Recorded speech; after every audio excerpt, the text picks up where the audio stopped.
Good morning, Saitlanders. How are you? We hope that all is well with you, or as well as can be under present circumstances. This is another video on the subject of the, excuse me, I bit my tongue, on the subject of the supposed fuel shortage in South Africa. Once again, we reiterate to you that it is, how can I put it, 6 of one and half a dozen of the other.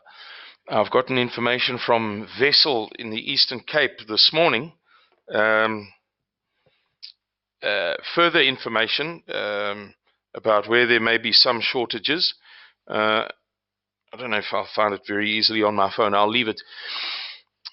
So we're conscious that there are shortages, but this is natural. This is normal. This was what we were speaking about. There will be some shortages as the stages of lockdown are lifted. It was always to be expected. But there are large amounts of fuel stored across South Africa. For example, Sasol stopped production, particularly juis oor dat hulle tanke vol was. We were monitoring this 5 weeks ago. 5 weeks ago, day by day. We know, for instance, that the pipeline from Durban to Johannesburg, or Durban to Gauteng, is operational. We know that there is a ship offloading at the single buoy mooring.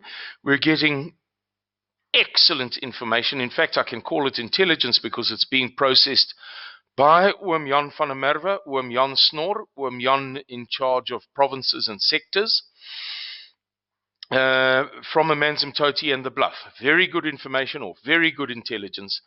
We know exactly what's cooking there. I'll give you another sort of an example. Yesterday afternoon, I thought I'd go and have a look, and I had to go to Checkers, and my fuel tank wasn't full. So on the way to Checkers, I stopped at a nearby Shell. It's about not quite 2,000 meters from where I'm renting a house, where I am now, as the crow flies, under 2,000 meters. And I wanted to engage the people in conversation, the pump attendants, to find out, how bad is this shortage. And when I got there, lo and behold, there was a truck filling up their tanks. So I took a photograph, and I spoke to the guys, and they said to me, "No, it's absolute nonsense, and it's an exaggeration." Now, I'm not saying you should believe that. We all know that there are some shortages. I'm merely making the point that where there are not shortages, there really aren't shortages. And so then I went to Checkers, and then I thought, you know what? And I stopped at a privately owned diesel depot, maybe 600 meters as the crow flies from where I'm sitting now. And as luck would have it, I got to chat to the owner. And he said to me that they'd been filled up this morning. So yesterday morning. So I said to him, "Well, how long will it last?" He said, No, I'm full. I said, "Well, how long does that last?" He said, No, I'm full. I'm chock-a-block. In other words, he was saying it's a non-answer for a non-question. Whether it lasts whatever period of time, he's full for the foreseeable future. He's got a hang of a lot of diesel. So then I popped past. This is now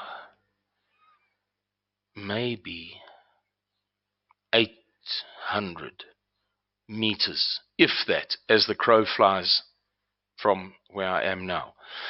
An LP gas place, because it has been reported, as you know, that it's fuel and LP gas that are in some short supply. And as luck would have it, there stands the giant tanker truck about to offload at the LP gas place. So all three of the only three places that I visited that are in close proximity had either just been filled up, were busy being filled up, or were about to be filled up. And that's indicative. It's not indicative that there's a superabundance of diesel or fuel or LP gas, petrol, whatever, across the whole of South Africa. There are some places that are in short supply, yes, but it's not a crisis. And it's important that we Saitlanders tell this story, because Saitlanders is an organization with one raison d'etre. It's a French expression adopted into English. Raison d'etre means reason for existence. Our purpose is one and one only. Our mandate is one and one only. That is to prepare and to execute a national emergency plan to safeguard the welfare of our people in circumstances of nationwide anarchy. So we must be wary of misconstruing events that do not pose a terribly great threat as events that pose a clear and present danger. We mustn't make that misconstruing. We mustn't exaggerate. There was something else I wanted to tell you.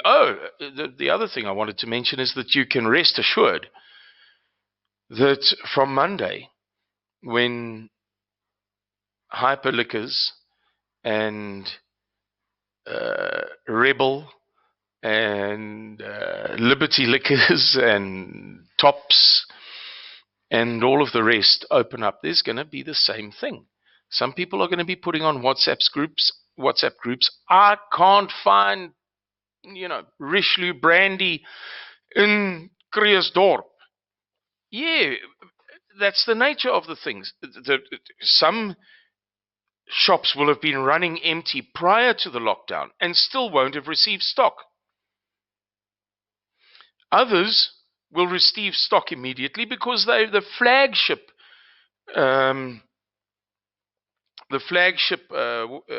stores, shops. Both from a supplier point of view, they're the shops that South African breweries really wants to look after, take good care of, and from the retail point of view. Most important, Tops in the SPAR group, for argument's sake. So yeah, this is bound to happen. And you can bet your bottom dollar that, for instance, the engines and the Shells and the BPs and so on the N1 have been the very first to be kept full. And then probably the N3, and then probably the N2, for various reasons. And so it goes on. Yes, there are some supply hiccups. Yes, some refineries have not yet started up fully. Yes, some depots, and this is, by the way, the expression I'm going to use is a very acceptable expression in English. It refers to the calf that doesn't get priority, or the little lamb that doesn't get priority with its mother. Some are sucking the hind tit. Some are sucking the back titty.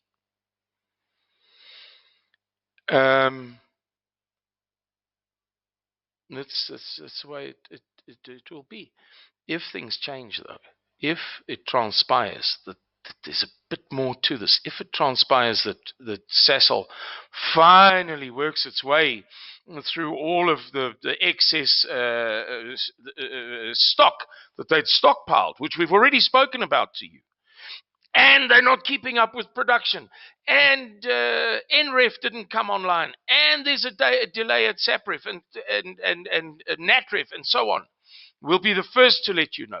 We just don't want Saitlanders of all of the organizations in South Africa to be responsible for a situation where we put out information that's not intended to cause hysteria, and it, through one circumstance or another, leads to people concluding things that are not true. That's all. All right, everybody, I've got to go to a meeting. Okay, thank you very much.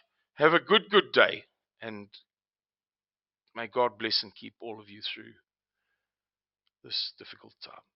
Thank you.